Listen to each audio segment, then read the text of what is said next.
Kisah ini terjadi pada tahun 2000. Pada saat itu aku masih duduk di bangku SD kelas 3.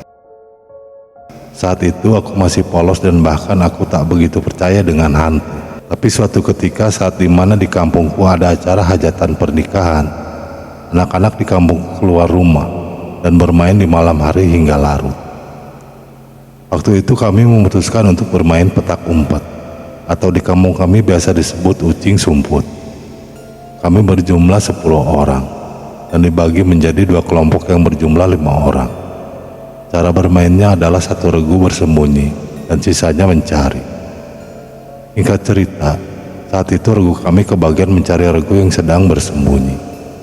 Namun setelah 3 jam kami mencari, tak ada hasil apapun. Saking kesalnya, salah satu temanku berkata, "Mungkin mereka bersembunyi di sawah perbatasan desa." Tanpa pikir panjang lagi, kami pun mencari lawan. Kami sampai ke pematang sawah batas desa. Sepanjang jalan kami terus mencari sambil bercanda ria, walaupun hati sedang kesal bin galau. Begitu kerasnya suara tawa kami memecah kesunyian malam. Hingga tak sadar kami sudah sampai di batas desa dan jauh dari keramaian acara pernikahan. Kami pun terus mencari, tapi tetap saja tak kami dapati lawan main kami. Sampai akhirnya kami mulai putus asa dan memutuskan untuk kembali ke desa. Angin malam pun mulai pekat. Suara khas binatang saling bersahutan membuat suasana kian mencekam. Entah apa yang ada di pikiranku. Tiba-tiba saja kepalaku menjadi berat dan langkahku melambat. Ketika kusadari aku tertinggal jauh dari teman-temanku di depan. Aku coba berlari menghampiri mereka. Akan tetapi mereka semakin jauh dan saat itu hatiku mulai gelisah. Sekujur tubuhku merasa berat dan bulu kuduku tiba-tiba meremang. Aku terus berlari menghampiri mereka. Namun mereka semakin jauh. Jauh dan terus jauh.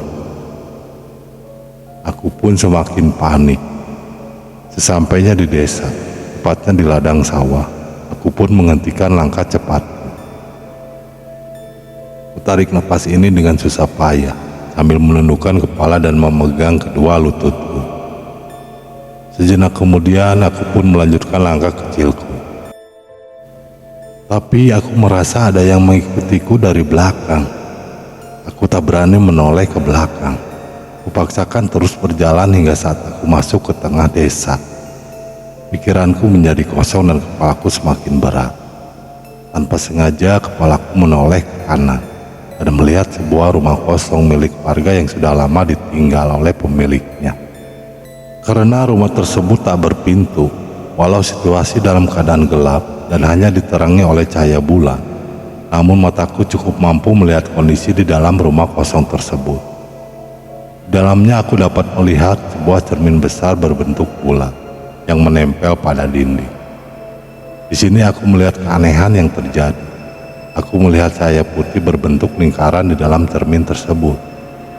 Karena penasaran, perlahan aku dekati. Tapi semakin ku dekati, cahaya itu semakin membesar dan membentuk sebuah kepala dengan posisi tubuh setengah badan.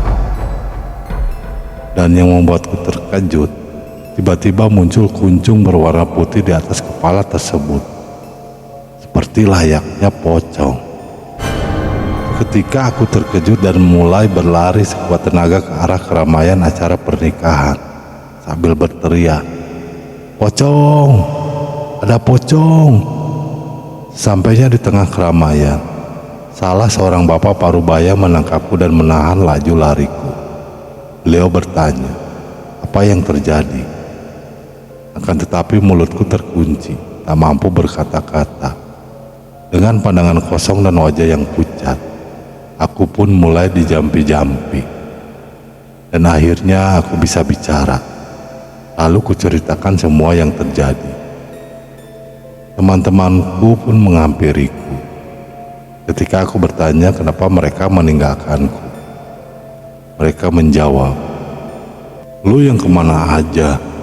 Orang dari tadi kita udah nemuin anak-anak kok yang ngumpet di sini." Aku pun semakin heran, lalu berkata, "Lah, Bukannya kita tadi nyari anak-anak ke sawah?